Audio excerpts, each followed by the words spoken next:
episode of Reading with Mrs.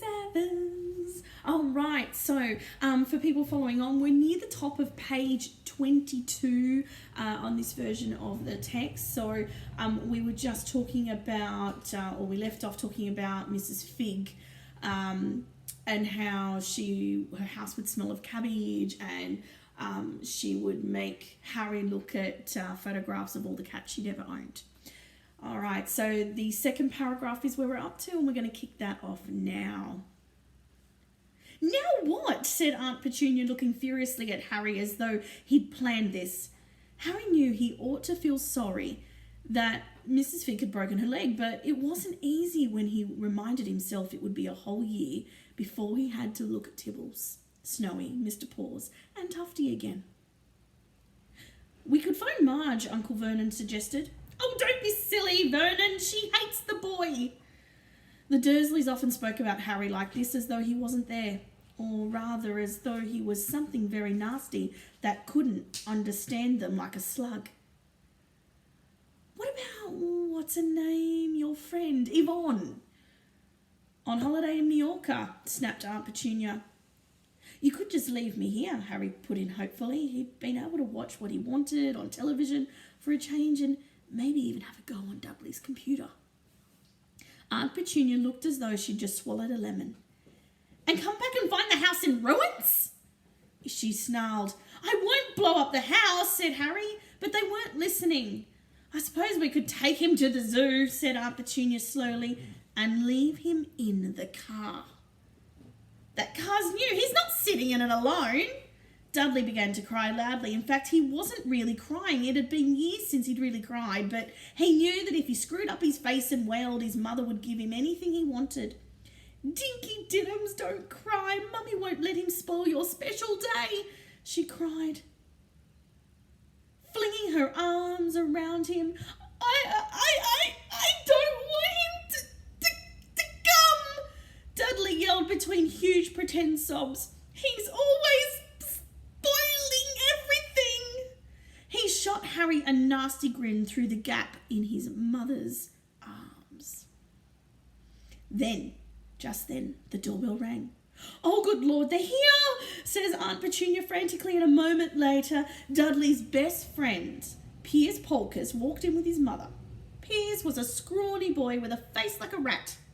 He was usually the one who held people's arms behind their backs while Dudley hit them.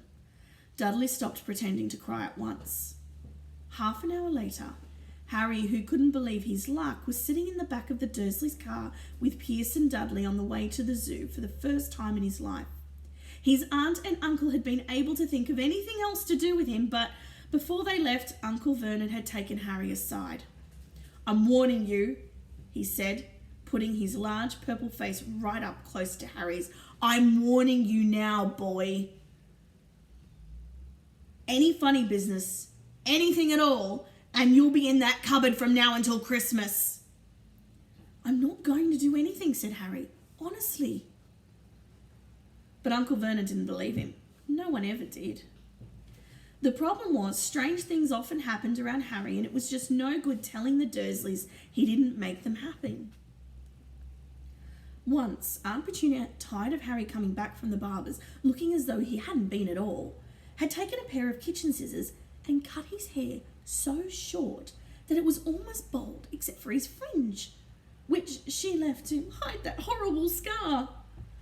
Dudley had laughed himself silly at Harry, who spent a sleepless night imagining school the next day, where he was already laughed at for his baggy clothes and sellotaped glasses.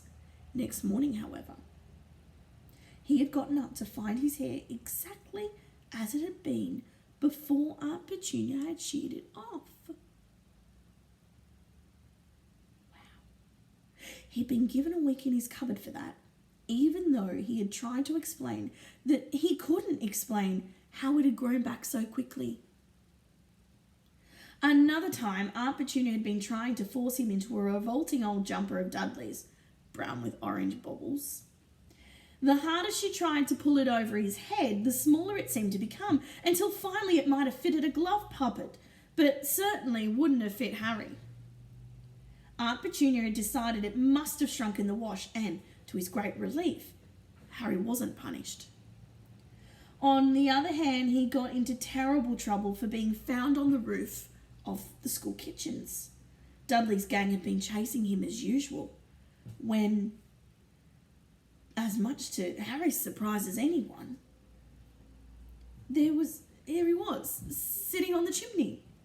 The Dursleys had received a very angry letter from Harry's headmistress, telling him that Harry had been climbing school buildings. But all he tried to do, as he shouted at Uncle Vernon through the locked door of his cupboard, was jump behind the big bins outside the kitchen doors. Harry supposed that the wind must have caught him mid-jump. But today nothing was going to go wrong. It was even worth being with Dudley and Pierce to be spending the day somewhere that wasn't school, his cupboard, or Mrs. Fig's cabbage-smelling living room. And stay tuned for tomorrow's episode of Reading with Mrs. Evans.